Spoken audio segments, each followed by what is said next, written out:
Hello, thanks for joining me for Second Samuel in Summer.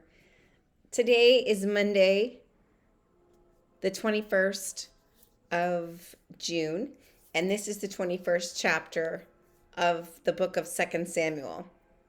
And you're going to think I'm making this up because while last chapter there were severed heads, and this chapter there's seven impaled people.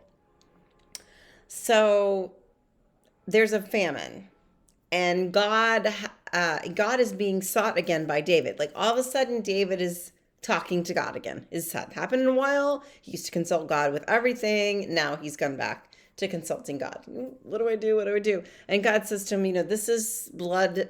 What's the word? Blood guilt from Saul. And so he's like, I knew it. Saul. Just he didn't say that, but so what happens is the Gibeonites. That's what God says to him. It's just like this is a blood guilt for the Gibeonites because Saul was trying to kill the Gibeonites. Now they're not really part of the tribes of Israel, but they were protected somehow. And then Saul didn't like that, and he wanted to take them out. And so because they were pursued by Saul, they were angry about that. And so David says, well, if God's telling me this is the blood guilt, I'm going to go to them, see what they want. And they said, yeah, Saul wasn't so nice to us. So why don't you give us seven of his descendants that we can impale on our mountain? Like to kill them and impale them, like and display them on our mountain, seven of them. So he spares Mephibosheth, because you remember that's the son of Jonathan. And then he gives out a smattering of other descendants of Saul. They get impaled. They're on the mountain, and the Gibeonites are satisfied.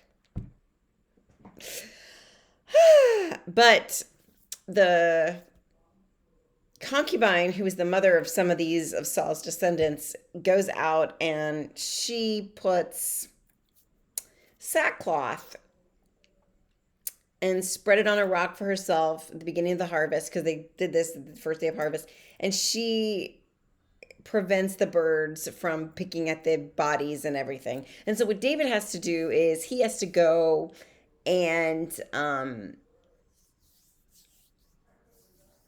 got the bones of Saul and Jonathan from the people of Jabesh Gilead who had them. Remember, that's where they buried them. They took them off the wall, didn't let that desecration happen. This is what this other woman's trying to do to her offspring. And he took the bones and then he put them in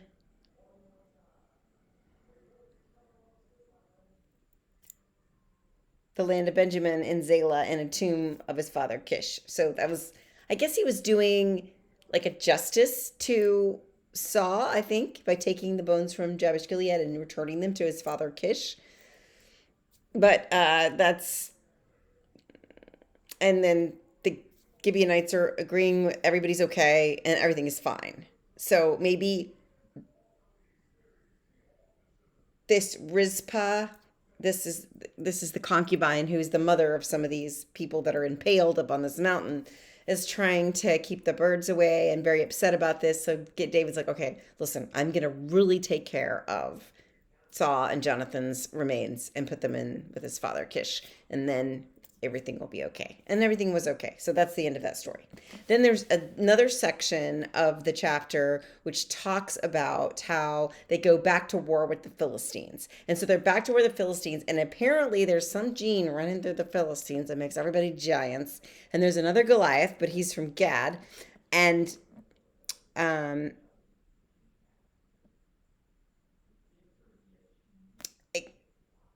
there's Goliath the Gittite, who was from Gath, and so they have these descendants of giants, and again, David's warriors are successful in defeating them. These four were descended from the giants of Gath. They fell by the hands of David and his servants. So we win. And that's kind of like where the end of that story goes.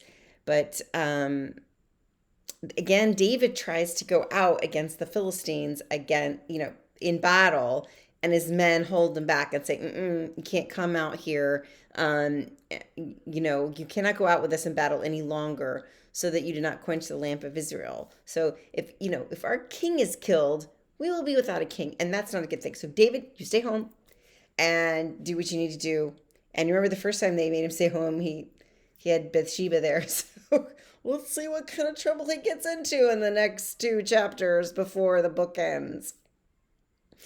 Who knows? But again, we're with the Philistines, and it's very disheartening that they're still having this trouble with the Philistines. And David is rescued in battle, and then the men just bring him back and say, no, you can't fight anymore.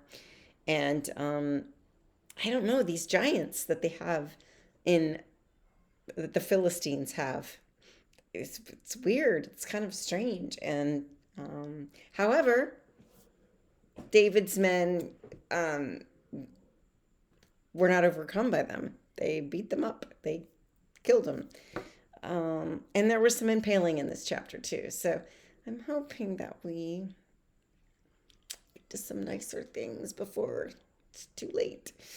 But I'm really glad that God is been returned to the conversation with David, because I feel like David is always this man after God's own heart. And then for so long, he hasn't really consulted God for anything. But this famine that went on for 3 years caused him to go back to God with his needs. And I think that's how our relationship with the divine works for some of us, that we kind of forget and go along with our lives and just live, and then something bad happens and we come back to our knees, we come back to prayer, we come back to that life, and God's just waiting there with open arms. I don't think that we should neglect the relationship because we know that's going to happen. That's not what I'm saying. But what I'm saying is that there's no penance that we have to do for having been neglectful of that relationship, because God is more gracious than we can imagine. And I think about David being so in tune with God in the beginning. And so when the Philistines invaded, David went to God and asked the Lord what he should do. And David stopped doing that. He didn't ask God anymore. He didn't say, hey, God, I got this woman pregnant and her husband's in my army. What should I do? If he'd have done that, maybe it turned out differently for him. But he didn't. So he was in that phase where he just wasn't going to God with this first thing. But here he is in 21, going back to God and asking, what do I need to do? And the answer is the Gibeonites. And then their answer is impale 7 descendants of Saul, which is gruesome and grisly. But think about returning to God and having God be a part of your life in prayer and in supplication, and not making yourself the person that runs everything. That's the lesson, I think, there. So have a beautiful day. Take care.